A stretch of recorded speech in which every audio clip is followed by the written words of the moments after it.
Let's discuss question number 5. Question number 5.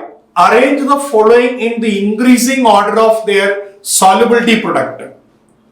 മക്കളെ ഈ question perfectly നമ്മളുടെ അയണിക് ഇക്വിലിബ്രിയം എന്ന് പറയുന്ന ചാപ്റ്ററിൽ നിന്നാണ്. അയണിക് ഇക്വിലിബ്രിയത്തിൽ സോലിബിലിറ്റി പ്രൊഡക്റ്റ് എന്ന് പറയുന്ന പാർട്ടുണ്ട്. അപ്പൊ ആ സോലിബിലിറ്റി പ്രൊഡക്റ്റില് നമ്മൾ ആരും ശ്രദ്ധിക്കാതെ ഏറ്റവും അവസാനം അവരൊരു സോലിബിലിറ്റി പ്രൊഡക്റ്റിന്റെ ടേബിൾ തന്നിട്ടുണ്ട്.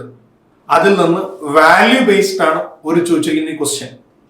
ഓക്കെ, അപ്പോ 2-3 വാല്യൂ ബേസ്ഡ് ക്വസ്റ്റ്യൻ എന്ത് ചെയ്തിട്ടുണ്ട്, അവര് ഇതിൽ നിന്ന് ചോദിച്ചിട്ടുണ്ട്. NCERT direct value oriented.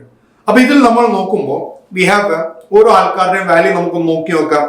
Lead sulphide, let's think of value of lead sulphide. നോക്കൂ, ലെഡ് സൾഫൈഡിന്റെ വാല്യൂ നമ്മൾ നോക്കുകയാണെങ്കിൽ you can see that 10 to the power -28. So I'll write its value. So I'll the value 10 to the power -28. Next, HGS in the value. Let's see what is the value of HGS. No, whenever we are talking about HGS, I'll the power 10 to the power -53. So I'm writing it 10 to the power -53.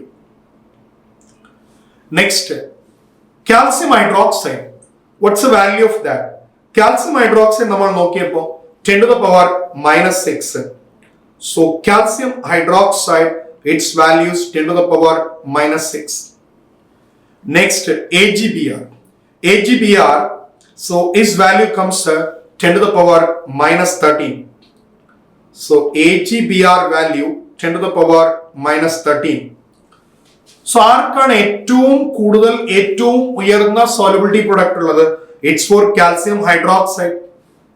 അത് കഴിഞ്ഞിട്ട് ആർക്കാണ്? It's for silver bromide. So next it's for PBS and next അടുത്താരാണ്? HGS.